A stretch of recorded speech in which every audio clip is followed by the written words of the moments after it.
In a previous video, we showed how to perform a rear tyre saving optimization. We'll pick up from where that video left off and show you how to claw back some of the lap time lost due to tyre saving by changing our car setup. We'll take the same inputs as used in this previous study and copy these back to the staging area. To keep things simple, we'll look at performing a brake balance optimization. We navigate to the control section and change the baseline brake balance to 56.3%, which gives the quickest lap time when we're not tyre saving.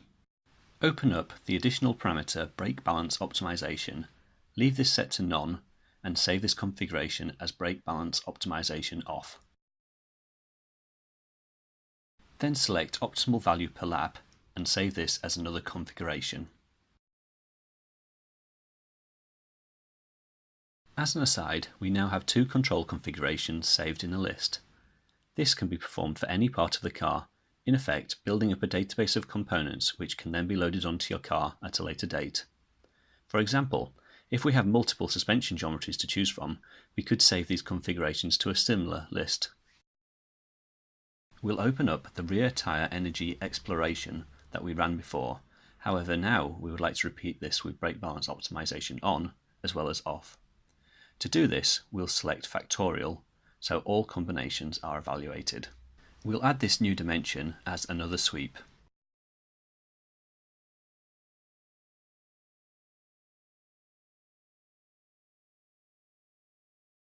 Change to an enumerated sweep over saved configs, and we can add our list of brake balance configurations. We can specify any part of the car, weather or track as part of an exploration, so it would be easy to simulate the whole season by adding track in as another dimension.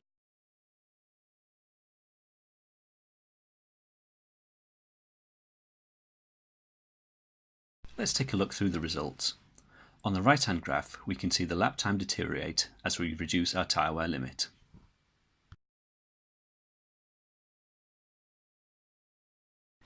When we turn brake balance optimization on, we can see two things.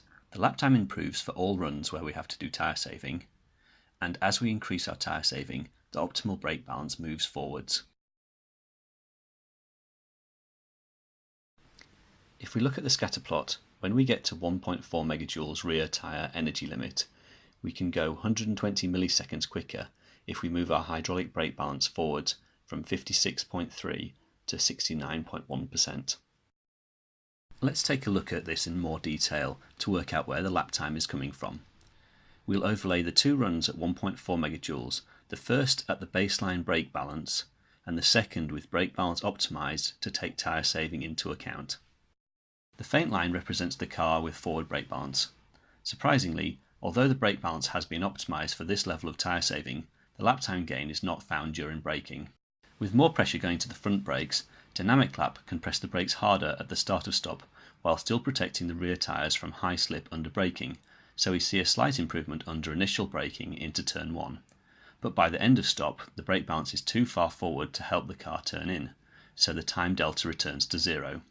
In turn 10, we see a similar pattern where we gain at start of stop, but here we lose more at end of stop due to car balance. The lap time improvement is actually found in the traction phase. The tyre saving gain that we made during braking can be used by accelerating slightly harder on exit while still meeting our overall target.